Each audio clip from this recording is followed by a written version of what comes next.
Would you talk about some of the challenges that you actually face? So once you get into office, let's say everyone votes for you, for example, for mayor.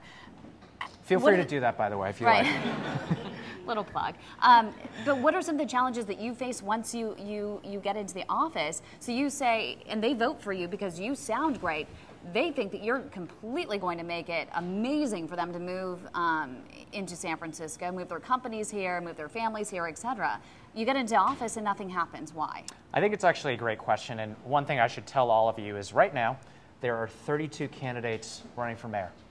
And let me assure you that every single candidate who's running for mayor is going to tell you that they're going to create jobs and are going to tell the tech community that they want to keep the technology industry booming here. Right, we just heard it. Let's start that. Okay. I happen to be the only candidate who's running for office who has actually started a tech company.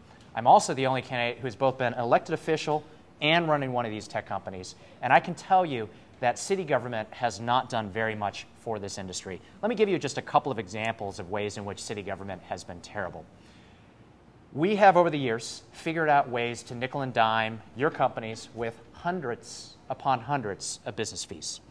There are fees for everything imaginable. And when I came in office, I told folks I wanted to eliminate some of these fees. And last year, we actually eliminated several dozen of these business fees off the books. Let me give another example. As someone who came out of information technology, when I came into public office, I discovered that San Francisco city government, 26,000 individuals, a $6.5 billion corporation, government corporation, we have 7 different email systems because different departments picked up different email systems, which means that I can't easily email everybody in city government. That it also means that if you find a police officer on the street, he or she often does not have an email address to get to you. I am actually moving forward reforms to consolidate 7 email systems into one. Our city happens to have 3 dozen data centers. And I asked, why do you have 3 dozen data centers? Well, it turns out that there are 33 different over 3 dozen little IT fiefdoms around the city in the 50-plus departments we have. And so over the past year, I've been engaged in a conversation to consolidate these 33 data centers into 2. Now, these are just little examples of the types of things that I would like to do as your mayor. But right now, I head up your Board of Supervisors. I head up the legislative branch. I have 0 actual authority over all of these employees. And from my perspective, we need someone who has management experience, who has business experience, and has government experience to really hold all these bureaucracies accountable and bring us into the 21st century. Okay, so let's say you do get into office.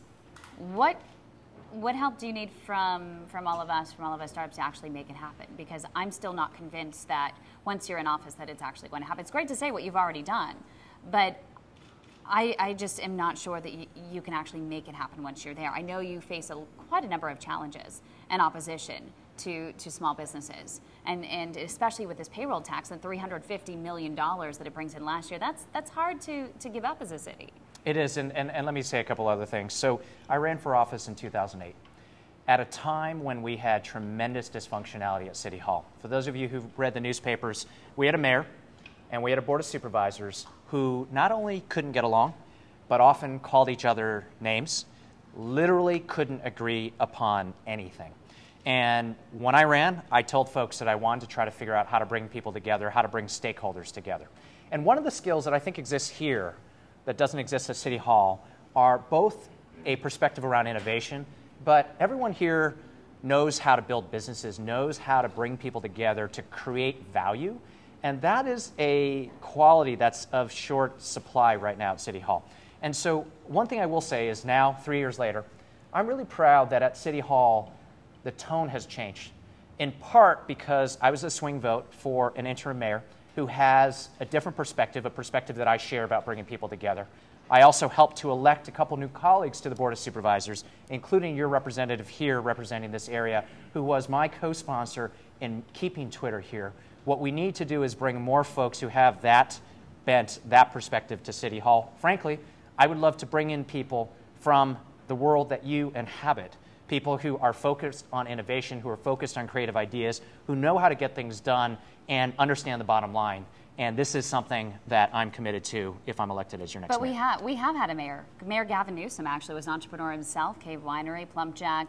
He had a bar here even in San Francisco. He was an entrepreneur himself. He related to everyone here. In fact, he's actually now the founder's den. So he's truly integrated himself in there. But why still do we have the payroll tax? So unfortunately, Mayor Newsom, and there are many things that he did well, Mayor Newsom was not able to work with our Board of Supervisors. He and our board fought constantly. But he could relate to you. You both have startups, business experience. I would think you guys would be like one-on-one, really relating to one another and be able to talk on that same level and say, hey, you know, business owner to business owner, we got to do something about this payroll tax, right? That's absolutely true. And I would say that I probably had a better relationship with Mayor Newsom than my predecessors.